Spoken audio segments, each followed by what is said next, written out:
area of responsibility covers the entire southeastern states and Cross River State. The division is being commanded by a Major General, who is the person is seated beside you, Major General Dada. He assumed command of the division on the 12th July 2023. Your Excellency, sir, permit me to officially introduce the General Officer commanding its 2 division. The General Officer commanding the 2 division is Major General Dada. He was born on the 21st May 1971 to the family of Alhaji and Alhaja Suleiman Dada at Egbado South local government area of Ogun State. He had his primary, secondary, and post-secondary educations in Abeokuta, Ogun State. He gained admission into the Nigeria Defense Academy in 1988 as a member of 40th regular course. He graduated from the Nigeria Defense Academy with a Bachelor of Science degree honor in Biological Science in 1992 and was commissioned into the Nigeria Army Infantry Corps. He was subsequently posted to 3 Gas Battalion, where he served as a platoon commander, regimental signal officer, and adjutant of the battalion. He also served as company commander, second in command, and officer commanding, as well as mechanical transport officer in 103 Battalion. He was also a company twice also in Nigeria Battalion 1 in United Nations African Mission in Sierra Leone. He was also an administration officer in the same Sierra Leone. He has also served as an instructor, sport officer, and commanding officer of Boys Battalion in Nigeria Military School. Also, the senior officer that you already know, Commander 302 Artillery Regiment General Supports, Colonel Amawbia. We also have Lieutenant Colonel, the Executive Governor of Anambra State, Professor Charles Soludo, the Chief of Staff, wanting to be here with you today. If you recall, I'm taking over about 2 weeks after I made my maiden visit to the unit Dada 302 Artillery Regiment General Support.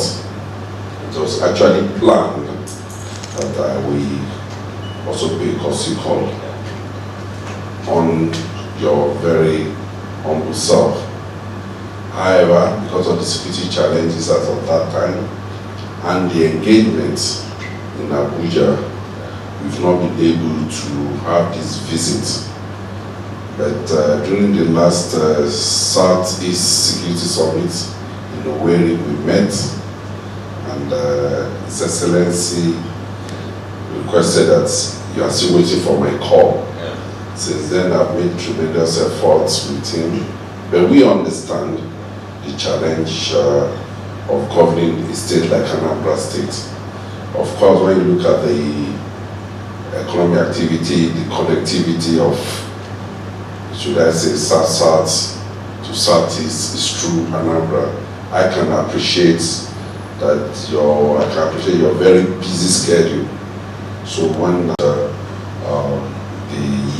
new year, so it's better so that you know maybe the next place I will see is in Maiduguri and say GOC refused to come down like that. So Your Excellencies, we are just here today to appreciate the state for all you've been doing. We We are here to ensure that there is security in the whole of the Southeast states and Cross River inclusive, which falls under my purview. I'm aware, based on directive the Chief of Army Staff, our very amiable Chief of Army Staff, Lieutenant General Tarek Lagbaja, has been given. Based on those strategic guidance, we've been directing the commander here, and I have no doubt, since when I came on board about 4 months or slightly more, we can all attest to the level of security that we've been able to achieve. And we don't intend going back on any of this.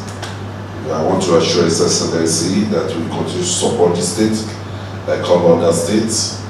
We continue to work with other security agencies to make sure what Alaibo is known for is what we should be able to put on the ground by the time we are living here. So we are here to make sure every law-abiding citizen from the Southeast, particularly from Anambra State, is allowed to go about his or our own business without any let or hindrance. I think one other area that I would like to seek your indulgence on is the issue of intelligence. Thank God things are improving now. People have realized that they are being deceived, and they are now coming to the reality that, look, this is not what should be. Somebody somewhere will sit down somewhere and say no work on every Monday. You can imagine the millions of naira that have been lost. So we thank God for what we have today, and we call on all the well-meaning Anambra people, including yourself and the other members of your council, that if there's anything of security concern that you feel will help us to do our job better than what you are doing, we are more than willing. On this note, I say thank you, and God bless you, sir. Thank you, sir. Welcome to Anambra. Welcome to Anambra. Welcome.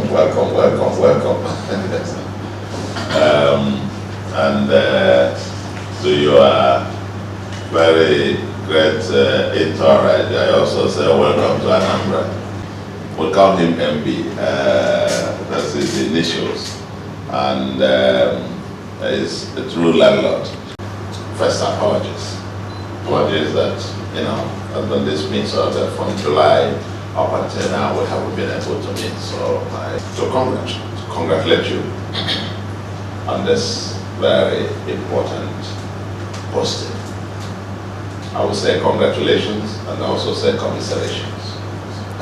Now come to the commiserations part of it. The armed forces looked around to find a fitting. That's what I mean. I think GOC should be.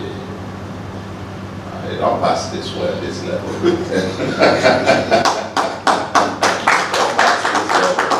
But nevertheless, we're very happy to have you, someone with your education, training, experience, professional experience in all ramifications. I see even you've gone from the intelligence part through the operations and admin, and so you've seen it all in terms of getting all secured.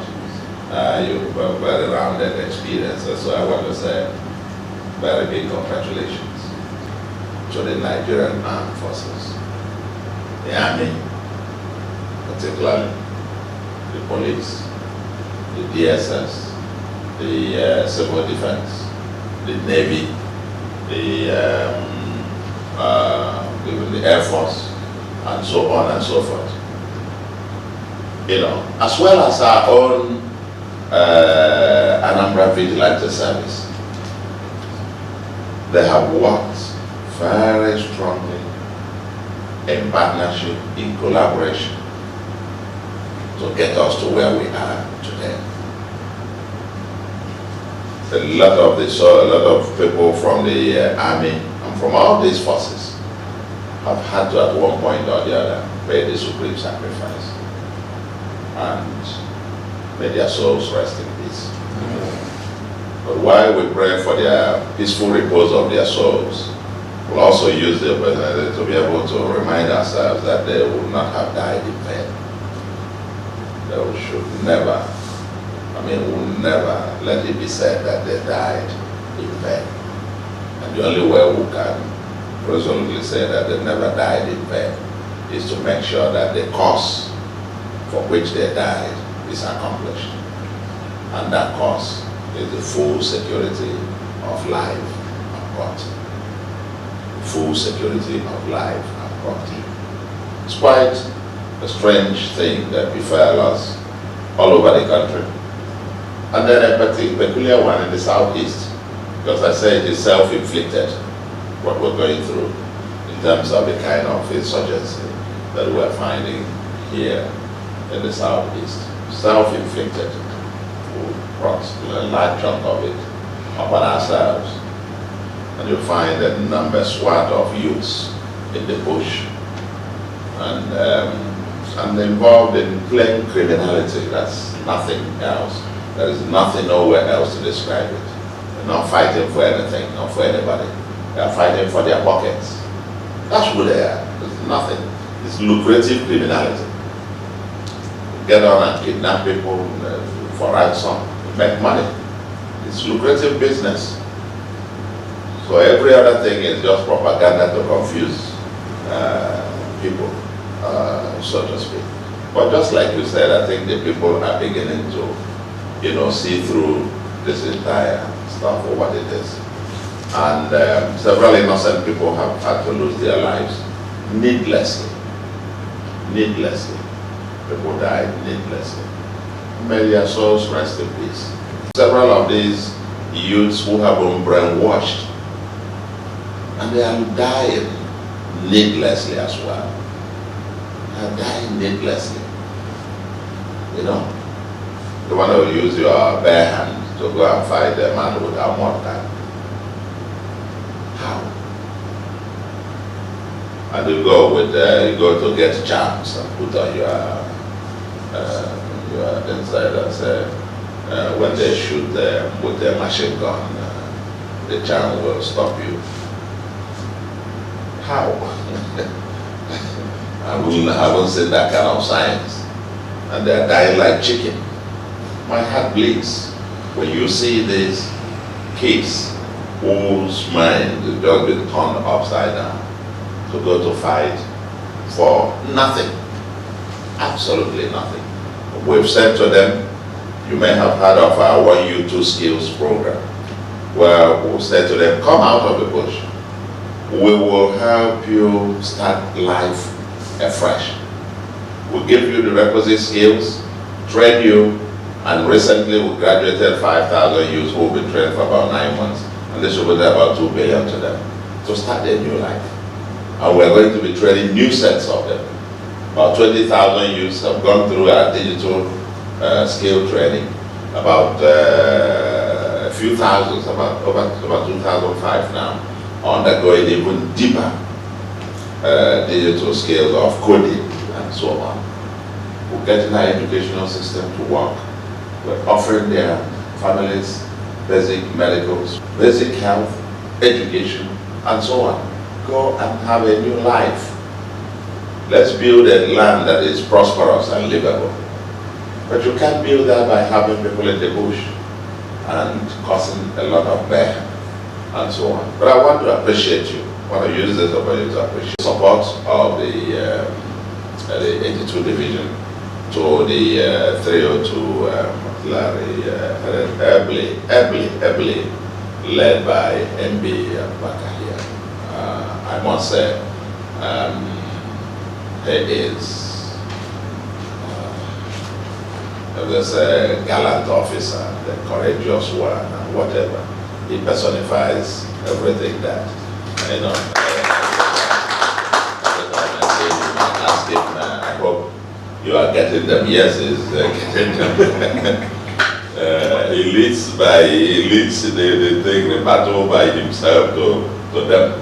And I'm sure they know that there is a difference between daylight and night now, so to speak. I would say, so far, we will say a whole lot come down. It's come down significantly. At least today is Tuesday, the 5th of December.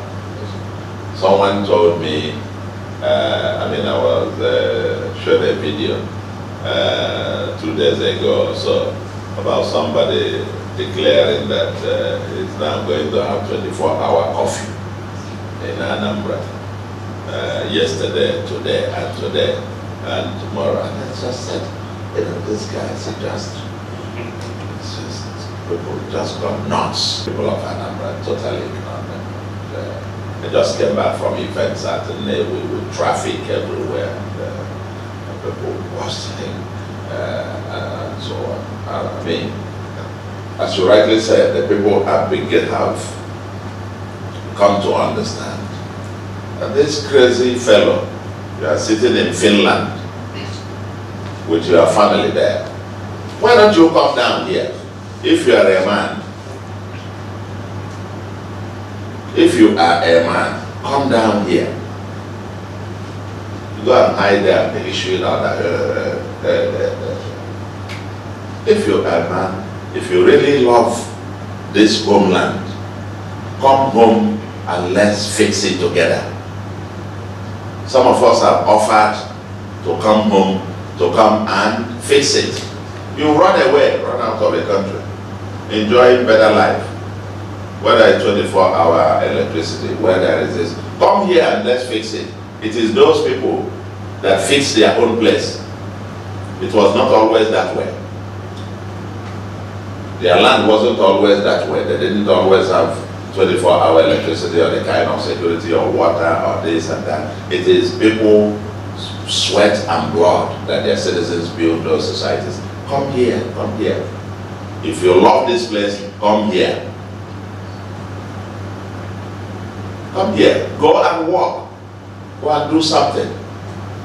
And not confusing and brainwashing innocent people.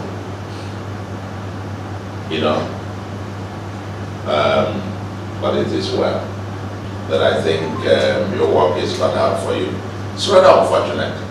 It's because of the peculiar situation we face in the country that the soldiers are being called upon to do, if you like, police work. Isn't it? Yeah. In some other climes, you hardly see the soldiers. The primary duty is to protect the territorial integrity of the country. But here now it got to be, and these things where they hide. This is really unusual. But I want to appreciate you with, I think, collectively the armed forces have been up to it. And we pray that we're going to even raise this to the next level. Because we must not rest until we brought the society to total and have law and order. Law and order. Yes, there is no crime-free society in the world. Between having common criminals who just, burglars, common pickpockets here and there, and then having people organize themselves almost as an army. With the barracks in the bushes and coming as organized army to go to attack even members of the armed forces. This is just going on suicide, then suicide. But we thank God we're here. Once more, welcome to Anambra. Thank you. Thank you very much. Thank you.